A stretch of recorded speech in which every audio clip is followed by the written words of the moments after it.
Hey friends, Beijing just got body checked by the Netherlands. Yes, the land of tulips, bicycles, and windmills just delivered a geopolitical slap heard around the world. A small European nation invoked a law from 1952 and in one move humiliated China's entire semiconductor strategy and showed the world that China's cheap dream was built on sand.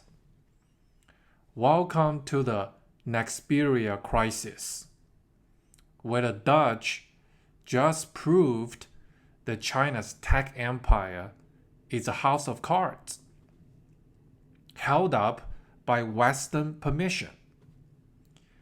The Dutch government just seized control of a Chinese-owned chip company called Nexperia, not froze its assets, not fined it, seized its governance, and they used an obscure Cold War era Goods Availability Act written before China even had a color TV, to take back control from Beijing.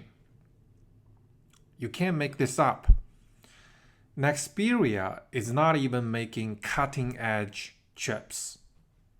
It makes basic semiconductors, transistors, power management chips, the unsung heroes that keep your car, your phone, and your washing machine running. But here's the kicker. Those humble, basic chips are the oxygen of modern industry. Without them, production lines from Munich to Detroit suffocate. So when the Dutch said, "We're taking this back," Beijing panicked, because this wasn't just about one company. It was about control of the supply chain. And to understand why this blew up, let's rewind. Back in 2018, a Chinese firm called Wintech quietly bought Nexperia from Dutch giant NXP Semiconductors for about $3.6 billion. At the time, nobody blinked. Nexperia made low-margin, basic, boring chips, the kind nobody fights over. And Europe figured the buyer is not Huawei, so who cares? But to Beijing, this wasn't just a normal, typical business deal. It was a strategic maneuver. Remember China's Made in China 2025 plan?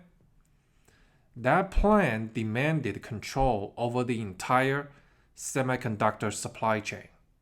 Not just the fanciest AI chips, but the Dow basic, indispensable parts too.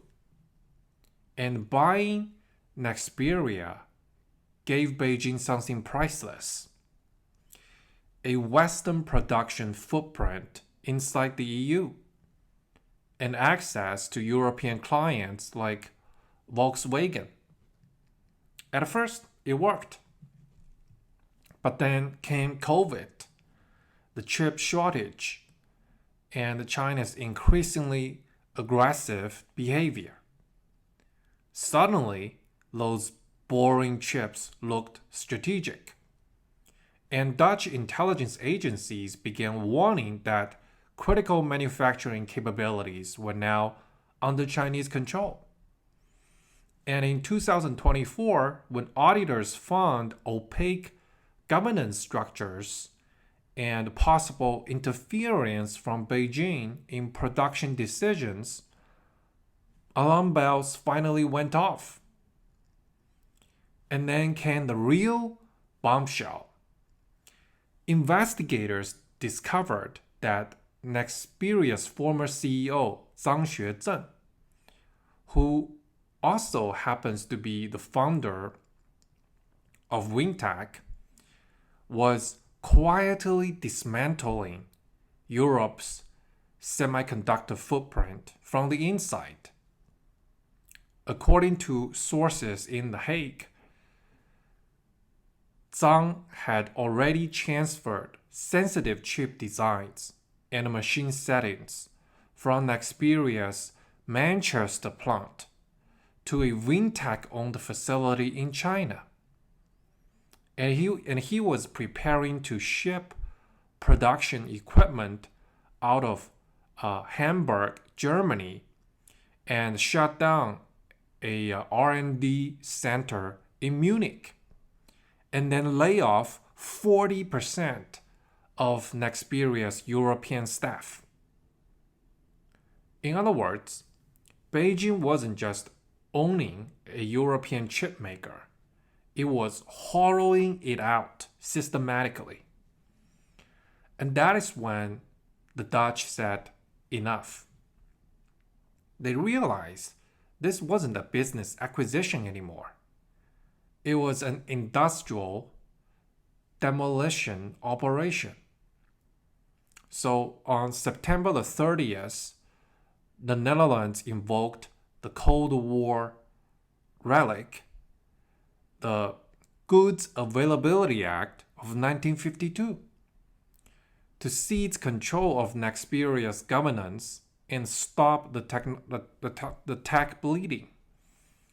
And then Beijing went ballistic. Days later, China's Ministry of Commerce blocked exports of Nexperia products from China, effectively holding its own supply chain hostage. And within days, car makers from Volkswagen to Nissan were warning about production slowdowns. And that is when everyone realized this wasn't just about one company. It was about who controls the oxygen of modern industry. And that is how this quiet acquisition from 2018 turned into a geopolitical earthquake. China went into full tantrum mode. The Ministry of Commerce basically said that if we can't have it, nobody can. It's like burning down your own warehouse because your ex changed the locks. And then Nexperia's Chinese branch publicly declared it would start operating under the Chinese law. Translation: a corporate hostage situation. Two Nexperias, two masters, one obeying The Hague and the other obeying Beijing. And meanwhile, European automakers are screaming, who is actually shipping our parts? This is not just corporate drama anymore. This is Europe's rude awakening. For decades, Europe's policy toward China was simple. Just trade. Trade first. Values later. But the Nexperia saga flipped the script. Beijing was not buying companies for profit. It was buying for strategic control. When one foreign owner can paralyze Europe's car industry, that's no longer globalization. That is weaponized interdependence. And that is why the Dutch move is historic. It's Europe's first true act of tech sovereignty. And the moment it stopped pretending this wishy-washy neutrality in the US-China tech war. And remember, this is the same Netherlands that hosts ASML, the world's most critical chip equipment maker. Beijing has begged, threatened, and pleaded for years to get ASML's EUV machines, the most advanced lithography chip making machine from Netherlands, and they got stonewalled every time. And now the same government that blocked ASML exports just took back Nexperia. I think Dutch gave Beijing a critically needed lesson. For all of Xi Jinping's talk about tech self-reliance, China still depends on Western technology at every step, from chip designs to production tools. If your entire semiconductor dream collapses because a Dutch bureaucrat pulled a 70-year-old law from the dusty archives, you're not a tech superpower. You're basically a tech tenant renting from the world's cutting edge innovation. And the landlord, in this case, the Dutch, just changed the locks. So let's connect the dots. Why did the Dutch really do it? Because in today's world, semiconductors are national security. They power fighter jets, AI systems, and automobiles. Everything that keeps a country running. And when a foreign state, especially one that spies, coerces, and weaponizes trade, owns part of that supply chain, it's not just investment. It is really an infiltration. So the logic behind the seizure was brutally simple. You cannot allow an authoritarian state to control a democratic nation's industrial heart.